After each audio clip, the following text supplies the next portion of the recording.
The NFL stands for not for long. Set Sharga and Armstead. Roll out. Walker still running out. Looks to the left. Wide open. Thompson touchdown. Colin Thompson with the touchdown. There was nobody within 20 yards of him. What a catch off the bobble. Colin Thompson scoops it up. Lofting corner the end zone. It is caught for the touchdown. The first NFL touch for Colin Thompson is a score.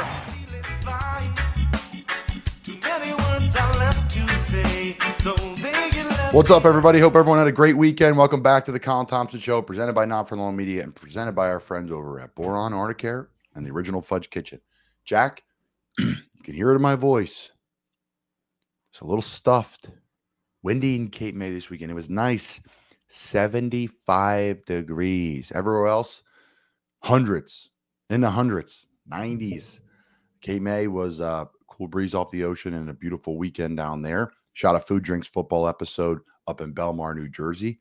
Our new show coming out here at Not For Long Media. Really excited for you guys to see that. You'll hear more about that as time moves on. But it was a great weekend. And, you know, it's funny. We talk about Arnicare, Boiron all the time. And they gave me a care package right when we started working with them with all this good stuff in it. So I just know when I'm traveling, having drinks, you're not sleeping great, whatever, I'm going to lose my voice. It's going to happen.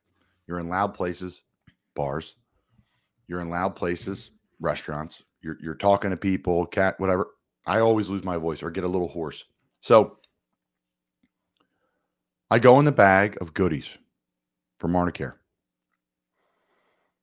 They have a throat release, not a lozenger, but it's just like you put it under your tongue, 2 tablets every 15 minutes for the first hour, and then a tablet every couple hours after that.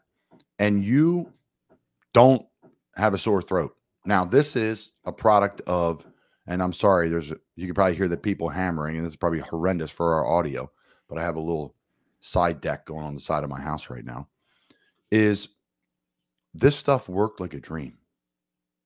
Usually by the end of the weekend, I'm like this, whispering, because I can't lose my voice, or I'm saying.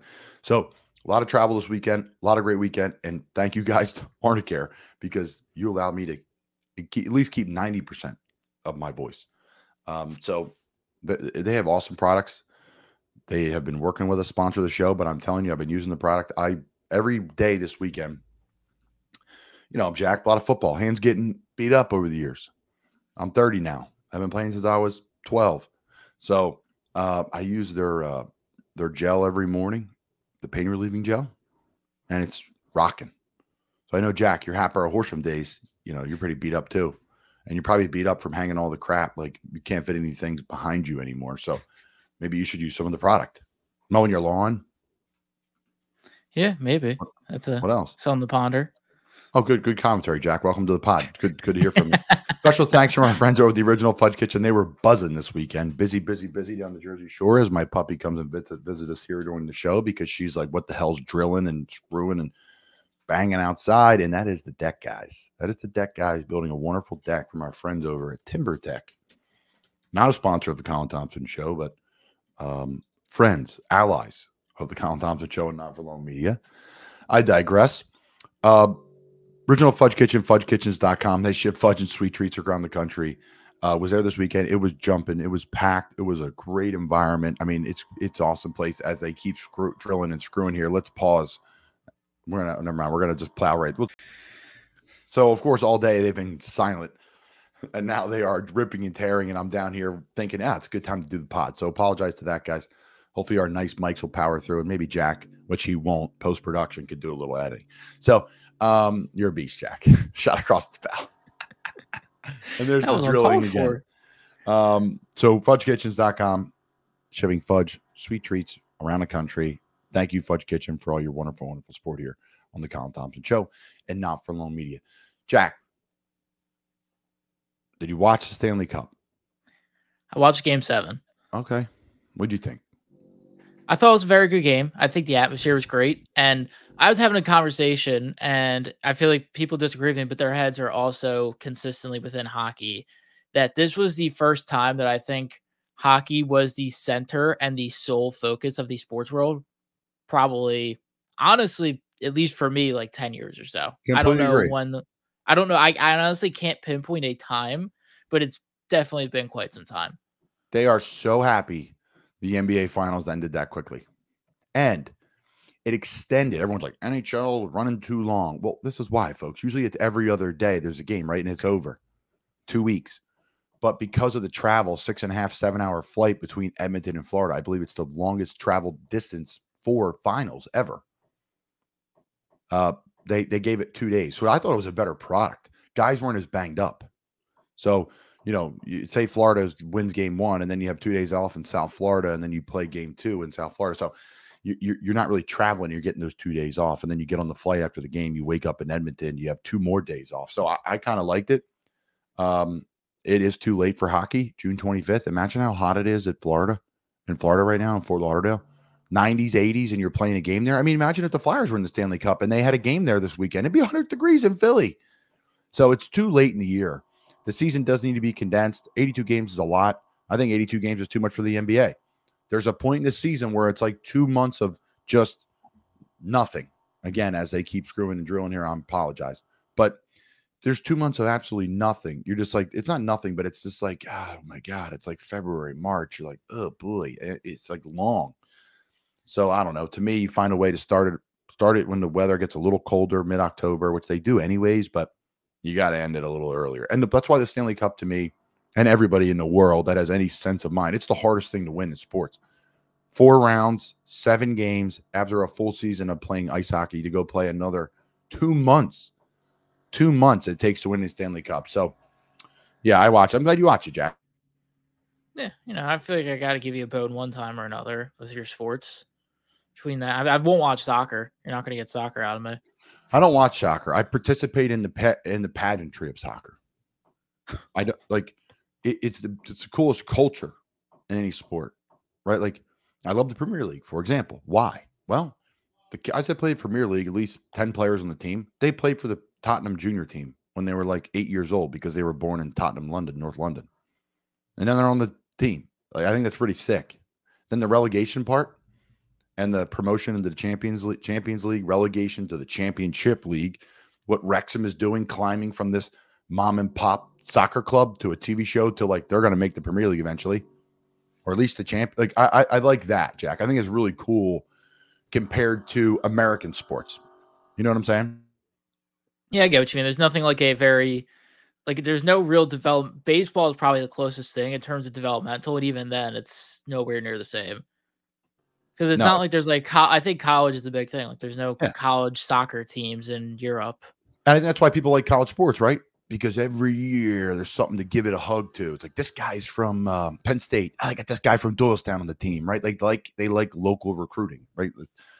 You could see it even in professional sports, like a Philly fan, like, oh, he's from South Jersey, Mullica Hill, and he plays for the Sixer. Like people love that, right? We all do. We all do. It's a big deal because you just get that, oh, man, that guy, I played against that guy growing up. He plays in the NBA, but, oh, he plays for my team. So I think that's really cool. And I think that's what I like about the Premier League. Like, that's what I'm always telling people on. It's like, it's not just like passive. It's passive watching. It's on in the morning. And, like, the Euros are kind of cool, too. It's a lot of the Premier League guys playing in that. And I'm sorry they keep ripping here. Let's pause it. Perfect. All right, we're back. Sorry. I'm just trying to be respectful to your ears here, and horrible radio with this, with these guys making a deck literally 4 feet above my head, but neither here nor there. I digress. Yeah, no. So that's why I'm into the Premier League. I think that farm system where the kids grow up and where they're born and all, that's why I like all around. And then you go to a game, it's the best sporting event you'll go to because you're just like, holy cow, as an American, you're like, I've seen nothing like this. This is nothing like going to American sports. It's so much different. It's pageantry. It's like college football, but with like roots to it and all this different stuff. So I digress. Lots to talk about on the show today. Appreciate everybody tuning in again. Special thanks to our friends at Boiron Arnicare. Special thanks to our friends at the original Fudge Kitchen, shipping fudge and sweet treats across the country. Boiron Arnicare, helping me get over a sore throat, maybe a little congestion after a big weekend. Thank you, guys. They are awesome. Homeopathic care to taking care of your health. All right, Jack. So we're going to rank some NHL jerseys at the end of the show in honor of the Stanley Cup. I'm going to give we already talked about the Stanley Cup a little bit. Larry Flowers and I will break it down on his show, Fair But Firm, after this. Jack and I are going to talk about off-season moves. free agents, coaches moves, maybe some players from the draft. We're going to touch on the AFC East and the NFC East. Jack, of course, because we're NFC folks, right? We're Eagles country. We got to start with the Birds in the NFC East. Cowboys, Eagles, Giants, Washington Commanders. Jack, who are some of the moves, coaches, players, free agents, trades that you like from the teams from the NFC? Cowboys, it's tough. They legitimately, I think, only signed 3 free agents this year. So I mean, you kind of have to the default Ezekiel Elliott, just because I don't really know. They really didn't bring in anybody. Coaching staff is relatively the same. It's hard to pick any. Dallas is the most quintessential running it back you could ever get for a team. Probably. So that's what. So that's Dallas Cowboys for me.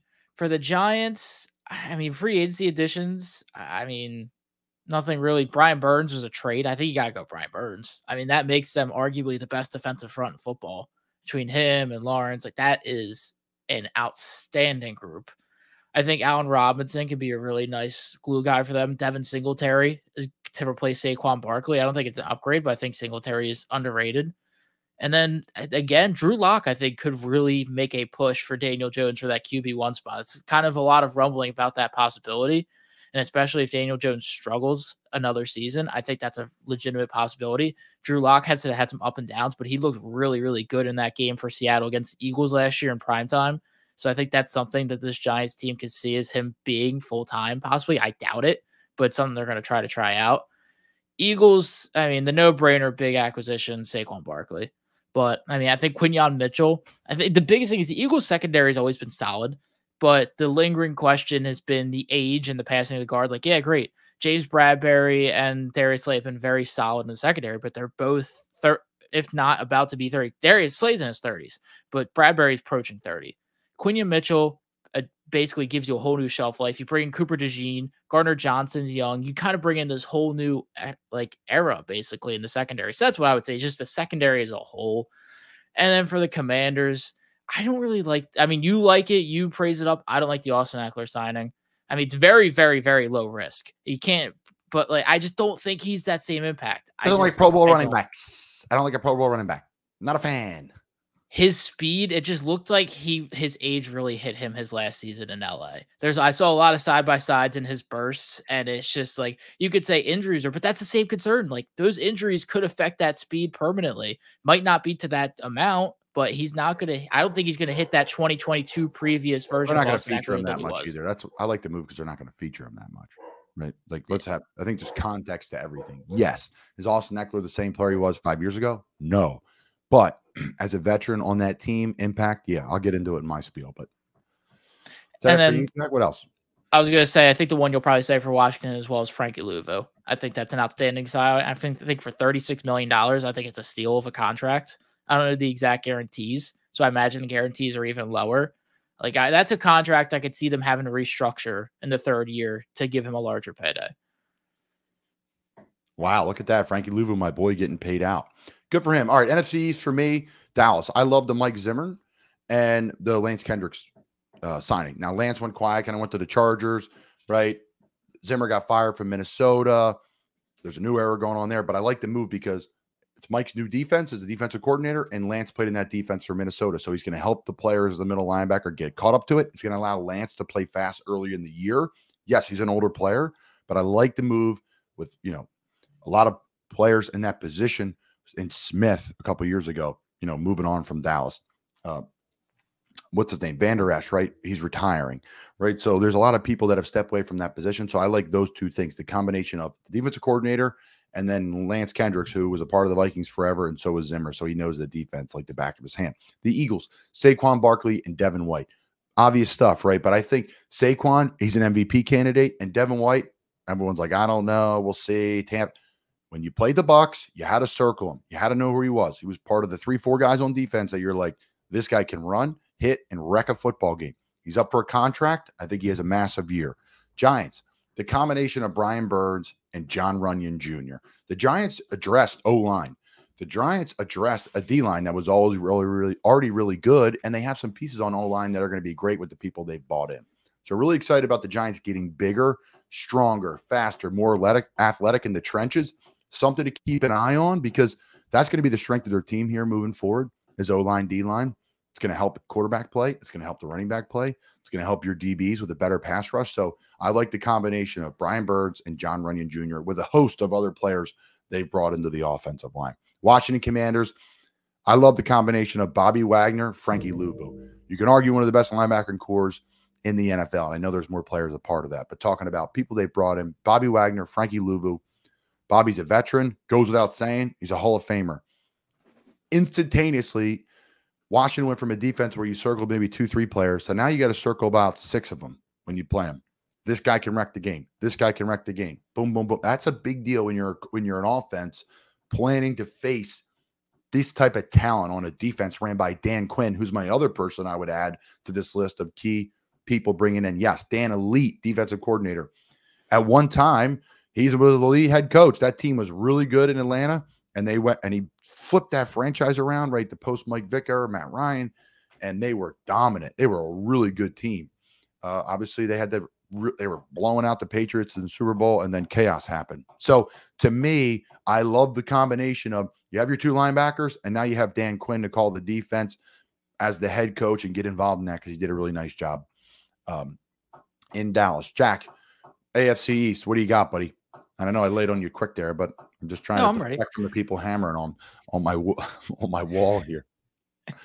So for the Buffalo Bills, Keon Coleman is kind of the big standout to really, I think he's very high risk, high reward in a sense. I mean, there's a reason he was initially ranked as highly as Marvin Harrison Jr. in these mock drafts, potential top 5 pick, and he ended up going the top of the 2nd round. I still think he'd be extremely talented. People have been a little bit concerned about him so far in OTAs. I don't really think it's any issue whatsoever. People seem to forget that Cincinnati was calling Jamar Chase a bust because he was dropping a couple passes in the preseason and stuff because he was getting acclimated. So that's who I would have for Buffalo. Miami, I go Jack Driscoll. Jack Driscoll is somebody I really enjoyed in Philadelphia, and I thought he was a tremendous backup tackle. He just had the not luck of just the unfortunate thing of being behind Lane Johnson and Jordan Mailata for his entire career in Philadelphia. And I think he's somebody that could really thrive as a starter. I remember seeing when he was thrown into a game because Lane Johnson got hurt. He's going against Chase Young, when Chase Young was highly regarded, and he stonewalled Chase. He looked tremendous out there. So that's somebody who I think could be a really big impact for Miami. As you go forward for New England, I mean, you got Drake May. I mean, that's like I mean, New England and Denver are 2 teams that I'm really not very excited about this upcoming season. I think many could agree in that sense. I mean, you had a couple guys like, I mean, you brought back Hunter Henry. You just signed Ramondre Stevenson to that big contract. I guess I just have to go Drake May by default. There's nothing else that really stands out to me. And I'm trying to think how I go. Buffalo, Miami, Jets, New York Jets. I mean, Olu Fashanu, I mean, he's a stud. I think they really, between him and Morgan Moses and everybody they brought in on the offensive line, is going to be a massive upgrade. I know you sing the praises of Jordan Travis a lot. You think he's somebody who could be a really long-term option for this team at quarterback. Hassan Reddick, we're still waiting to see how that turns out with that payday. And then Mike Williams. Mike Williams, I think, is somebody who got signed. I don't know. I mean, looking back at it, $15 million, I think is fair, looking at the current state of the receiver market and how it went this offseason. I mean, you really need to bolster that receiver behind Wilson and company. So I think Mike Williams is a really solid addition. Those are who I would go with for the Jets. I feel like they didn't really have a lot of like underrated guys. They just had a lot of big swings across the board. Love what the Jets did. I'll get to that in a second. So AFC East for me, I think the Bills killed it with Curtis Samuel. I don't think the league really knows how good this guy is. He's had some injuries. He was really good in Carolina, signed a nice deal with Washington. Towards the end of that deal, last couple of years, he's been very good. The guy's electric. Receiver, running back, can kind of do it all. Joe Brady, I know he was the interim last year, but they hired him as the OC, and you saw the offense become more complementary, less about 1 or 2 guys. Love what Joe Brady's do. Expect a lot of heavy runs, tight ends, play action pass, some shotgun stuff. Joe will sprinkle everything in there, pulls his knowledge from New Orleans, his time in LSU as the OC when they won the national title. Miami, some people don't talk about Shaq Barrett. This guy was an elite player in the NFL for a very long time, signed a 1-year deal with Miami. I think he's going to be really good on the edge there. They've had some injuries in Phillips and some other players on the edge over the years, trying to bring vets in late in the year to replace him. Shaq's consistent. Shaq's a winner, Super Bowl champ. I like him. I also like Jonnu Smith in Miami. Jonnu is a Philly guy, tough, competitive, productive. He will block. He will run routes. He will play in that offense and at a high level. He will run that offense at a high level. That's not just the tight end, get in the slot, run a route, and get open offense. That's a complementary offense. Alec Gingold, multiple tight ends, the wideouts, all these different people. All the running backs. So Jonnu, I think, is a great addition for them. The Jets, you can argue, have had probably the best offseason in the NFL. What are you talking about? Think about this. Morgan Moses, Tyron Smith, John Simpson, Fashanu. Plus, they already have a good piece or two on their line already. So you're adding to that. Just depth. Just like, okay, what are we going to do to the O-line? One of our biggest problems last year. We're going to bring in 4 guys that are starters or going to compete to be starters. Hassan Reddick on the defensive line they traded for as Huff departs. And then Mike Williams. I mean, you could say Mike's one of the most electric players in the league. Jump ball-wise, the guy's dominant. Some injuries, I get it. But I love what Mike's doing. And then quarterback position, what are we doing? Okay, great. Aaron Rodgers. I mean, I think people are crazy to thinking that this guy's going to regress. This guy's going to be a monster. They're going to be a monster of a team. I think they're an easy 10-win football club. This drama, blah, blah, whatever. It means nothing. Absolutely nothing. It's all going to go away in September and October, in my opinion. I love the Tyrod Taylor move. I do. If Aaron gets dinged up or something may happen where Aaron's got to sit a game, takes a big shot, whatever it is, Tyrod can go win you 1, 2, 3 games. Be confident. He's been in a lot of good situations over the years. Is a good backup. Been around. I like him. Really do. Patriots, Drake May, the combination with Jacoby Brissett, a veteran coming in behind him. KJ Osborne, extremely underrated player in this league. Had success in Minnesota. Comes over to New England. He'll be featured there in the intermediate pass game. The slot can kind of run every route, but an intermediate guy. And then Austin Hooper. Everyone says, oh, whatever, a 1-year deal with a tight end.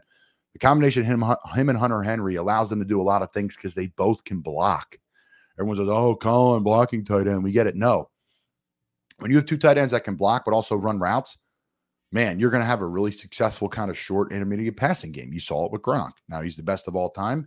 But when you have 2 guys can do it, you can mask different things and really show that, hey, listen, you don't really know what we're doing because we put these 2 tight ends in the game, and Hoop and Henry, and you could pass or run the ball. So I like what New England did. You know, listen, they're in the rebuild mode. And also you can add Coach Mayo to that, right? You can add the different moves they made in the offseason. They're in a retool. They're in a rebuild, but they're going to do it the proper way up there.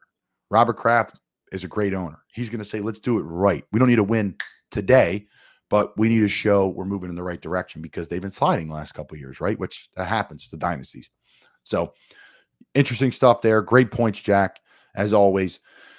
Guys, the bar this week on the Colin Thompson Show, presented by the original Fudge Kitchen, shipping fudge and sweet treats across the country, fudgekitchens.com. The Barefoot Bar, Barefoot, as we call it, Cape May, New Jersey, right on Beach Ave. This is a great spot.